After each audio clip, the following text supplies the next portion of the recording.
Trading Vlade seemed a lot less risky only days later when the Lakers signed free agent Shaquille O'Neal to replace him. The dynamic duo was in place. In the summer of 1996, Kobe, along with parents Joe and Pam, moved to LA to begin living out his dream. Kobe was playing in Los Angeles Laker uniform, and it was just amazing that 10 years ago when this kid was 8 or 9 years old, that now he's playing in the NBA against me, and I played against his dad. The fans were anxious to see him play, and Kobe lost no time in showing the fans he could play. In the rookie All-Star game, he led all scoring with 31 points. Then he ran away with the slam dunk contest. But despite these heroics, Laker coach Del Harris wanted to break Kobe in slowly. He viewed me as being a young kid, which I was. And he wanted the other players to respect me. He wanted me to work for my opportunity. And I worked so hard, and I was already working harder than everybody else, but he felt like he had to be 10 times harder on me than he was on Eddie Jones or Nick Van Exel or whatever, and that wasn't fair. When you draft a high school kid, everyone wants him to play, but we had a very good team then. We had a particularly deep backcourt. There just wasn't a lot of minutes for Kobe to play. I thought Del did a nice job with him, but Del was in an awkward position because people wanted him to play. Bryant with the base, 17-foot jumper, a nice shot. That was some play by Kobe. Kobe had spent the better part of his life as an outsider, first as an American in Italy, then as an Italian in an American city. Now his age set him apart from his teammates. When Kobe came in, he was 17 years old.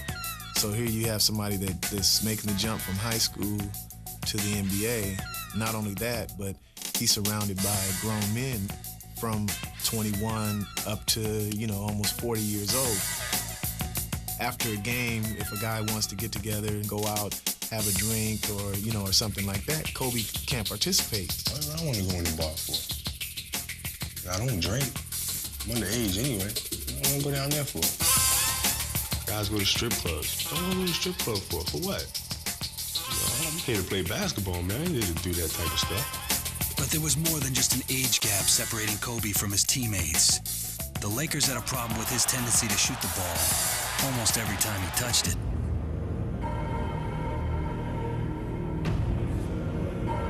There were times when I just would shake my head. This kid needs to calm his game down. He needs to learn how to use everybody else. And once he does that, the sky's the limit. By the time the 1997 playoffs arrived, Laker coach Del Harris was frustrated with his 18-year-old star. Yet in overtime against the Jazz, with the season on the line, he let Kobe have the ball. Kobe to the right corner, jump one over Hardy. That's way short. As players, I think we all questioned, not because it was Kobe, but because it was a young rookie. Even though he had all the ability in the world, you're playing on the team with Shaquille O'Neal, you're playing on the team with Eddie Jones, you're playing on the team with Nick Van Exel. Bryant for the tie. Kobe threw up 3 air balls down the stretch. Utah won by 4. Another air ball. That was a tough position, I think, for Del to put Kobe in. By the next season, some in the media were calling Kobe the next Michael Jordan. Kobe Bryant is not Michael Jordan. He will never be Michael Jordan. He does some things that look like Michael. He's a completely different player than Michael Jordan. But Kobe had no interest in being the next Jordan. He wanted to make the fans forget number 23. His first opportunity came at the 1998 All-Star game. Bryant. Kobe. Jordan stuffs it. Comes Bryant head of the field. Checks in. Jordan baseline. You're not shying away at all from Michael. You're going after him, aren't you, Kobe? I'm just having fun. I'm having a good time, man. Michael's a great player, one of the best players of all time. And what better way to learn the game than going at it? Plus the foul for Jordan, who now has Kobe went at him, but that night, Michael was the best. 4 months later, the Lakers were hot going into the 1998 playoffs. now the steal by Kobe. Foot race Jazz beat them in 4 straight. 96-92, and the sweep is complete. Many said the Lakers' failures stemmed from disharmony between stars Kobe Bryant and Shaquille O'Neal. More blamed Kobe than Shaq. Everybody knows Shaq's the man. But why it couldn't be 2 great players playing together, I don't understand. There's no need for that. There's no need for guys bickering. You know what I mean? I even told Kobe that. You know what I mean? There's no need for that. You guys need to go out and play and win. As the new season approached, one thing was clear. If the Lakers were ever going to rise to their potential, something or someone was going to have to give or go. At the tender age of 20, Kobe Bryant was living the modern American dream. He had a $71 million contract with the NBA's marquee team in the nation's most glamorous city.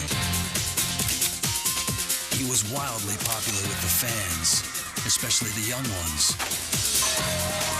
Kobe's talent and star quality were obvious, but to his coaching staff and teammates, he was a headstrong loner whose showboating style hurt the team and cost them key victories. That's the part that, probably a lot of us question and a lot of people on the outside of our organization question is, what exactly are your motives in thinking that way? Is it just because you feel like you're that good, or are there for some other personal reasons that do not involve what's best for this basketball team? Kobe changed alone in a cubicle off the locker room and rarely spoke to his teammates off the court. He described the worm, Dennis Rodman, as the perfect teammate because the two had never spoken off the court. There's no question that he's not really interested in the quote-unquote personal part or the the co-worker part of being in the NBA.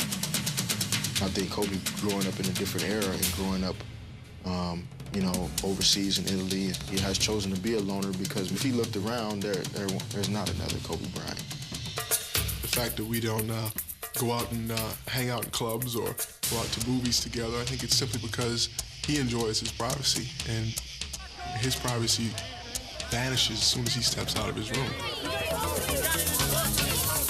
In the spring of 2000, Kobe met Vanessa Lane on a music video soundstage. I met her, and hey, what's your name? Vanessa. And that was it. She had a little sparkle in her eye and everything, and that was it for me.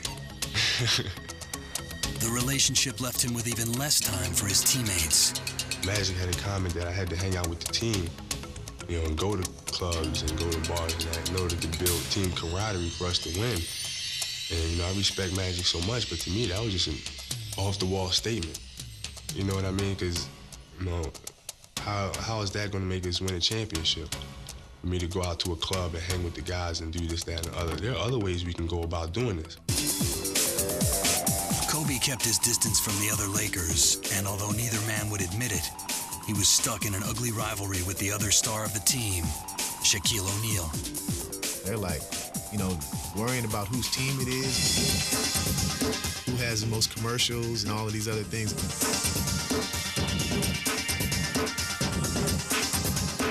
They have their egos, and they both want to be the top dog. They also want to be the main focus of the offense. They also want to be the main focus of all the media attention that's out there. Many on the team blame their misfortunes on Kobe's refusal to meet Shaq halfway.